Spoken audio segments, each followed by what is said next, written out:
차크라를 정하기 위해서 가슴 차크라부터는 물질의 상태, 세 가지 상태 중에서 가장 맑은 상태로 구분되는 사뜨바적인 상태를 상징한다고 했었죠. 그래서 잘 존재하면서 휴식할 수 있는 공간, 가슴 공간이기 때문에 우리가 한 자세에서 좀 편안하게 머무르기 위해서는 라자스의 공간, 복부와 이제 아랫복부의 공간, 움직임이 잘 깨워져야 하기 때문에 지난 시간에 111배를 이제 우리 플라멩고 플로어로 대체를 했었고, 이제 가슴을 넘어서 목 차크라의 공간도 사뜨바로 분류되는 좀 맑고 순수한 공간이죠. 그래서 목 차크라의 이름을 이제 비슈디 차크라라고 불러요. 그래서 비슈디를 한국말로 직역하면 순수하다, 정화되다, 보호받다 이런 뜻을 담고 있죠. 그래서 오늘 비슈디 차크라, 목 차크라에 머물러 있는 우리가 3강 시간에 목반다를 잠갔죠. 그래서 잘난다라반다를 복습해보는 시간을 가질 것이고, 또 비슈디 차크라는 창조의 공간이기 때문에 우리가 3강 시간에 목반다 잠그면서 달경배를 익혔죠. 그래서 이 시간에는 조금 창조 버전으로 우리가 달경배를 익히기 위해서 재즈 요가를 진행하고 있어요. 그래서 오늘은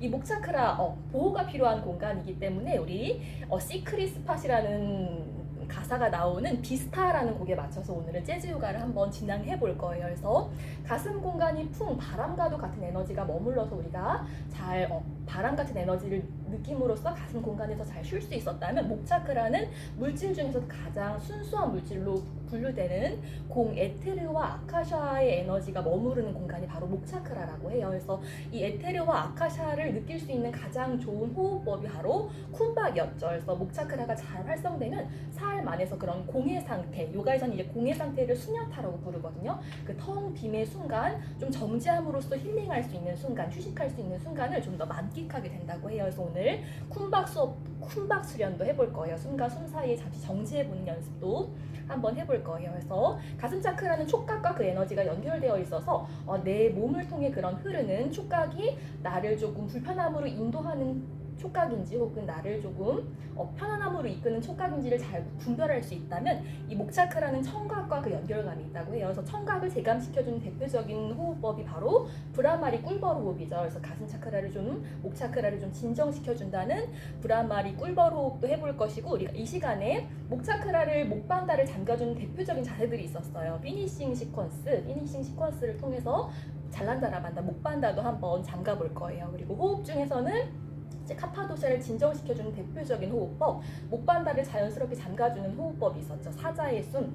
자세 안에서 우리가 사자의 숨, 싱하아사나도 한번 적용해 보도록 할 거예요. 그래서 우리가 6강 시간에 야마 니야마 얘기를 하면서 사띠아에 대한, 이번에는 사띠아 진실함에 대한 얘기를 했었죠. 바로 목 차크라가 그런 진실함의 삶의 에너지를 나눌 수 있는 공간, 그런 표현의 공간이라고 해요. 그래서 요가 규율 중에서는 또 진실함을 사띠아라고 하죠. 사띠아를 상징하는 만트라가 바로 사뜨남이었어요. 그래서 우리가 자세히 하면서 사뜨남도 해볼 거예요. 목 차크라를 정화시켜주는 가장 좋은 이제 수행법이 바로 만트라 수련이라고 했었죠. 한 단어를 읊음으로써 그 단어의 에너지를 집중하는 것이라고 해요. 그래서 지난달에는 우리가 재즈 요가를 제니 씨의 만트라라는 곡으로다가 또 하기도 했었죠. 그래서 오늘 사뜨남도 해볼 것이고, 이제 심리학자인 칼 융은 목 차크라는 내적인 실제와 외적인 실제, 큰 에너지의 의지와 나의 어떤 의지가 공존하는 공간이다. 그래서 목 차크라까지는 물질의 영향을 받는 공간, 에고의 성향이 남아있는 공간이라면, 미간 차크라는 그러한 에고도 소멸되는 공간, 완전한 명상의 공간이라고 하죠. 그래서 칼 융이라는 심리학자는 인간으로 태어나서 몸을 입고 있는 한 미간 상태의 의식 상태에 머무르기는 실은 불가능에 가깝다라고 표현을 했다고 해요. 그래서 목 차크라가 잘 정화되면 나의 의지를 좀 내려놓음으로써 큰 의지의 나를 내어 맡길 수 있다고 하죠. 우리가 다음 시간에 정화할 미간 차크라의 메시지가 그래서 내어 맡김이었어요.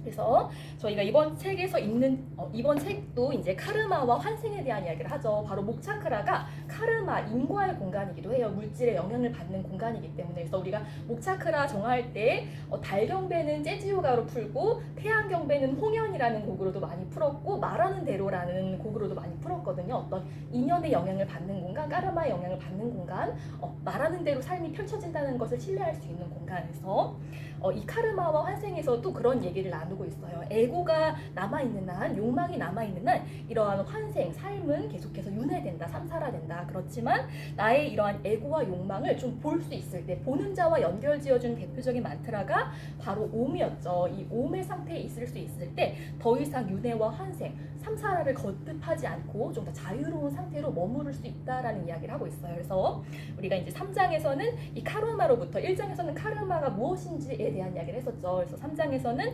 카르마로부터 어떻게 해방될 것인가에 대한 이야기를 하면서 이제 이 옴의 상태, 보는 자의 상태를 이야기하면서 명상의 중요성에 대한 이야기를 해요. 그러면서 이제 세 가지 개념을 이야기하고 있거든요. 타파스, 그리고 유주, 요가는 유주라는 어근에서 왔다고 했었죠. 그 신성한 상태, 보는 자의 상태와 하나가 되려는 노력이 필요하다라는 이야기를 해요. 그것을 요가에서는 타파스라고 하죠. 그러다 보면 나를 움직이는 그러한 신성한 법칙, 다르마스, 개개인의 어떤 삶의 의도와 의무는 다 다르지만 그러한 신성한 법칙에 나의 에너지를 덧붙임으로써 붓기, 좀 더 순조로운 그런 우주의 지성, 흐름을 탈 수 있다고 해요. 그러면 더 이상 이러한 윤회와 환생, 거듭되는 어떤 기억의 틀 안에서 좀 벗어날 수 있다고 하죠. 그래서 오늘 자세 안에서 또 보는 자의 자리에 앉아보는 연습 또한 진행해 보도록 할게요.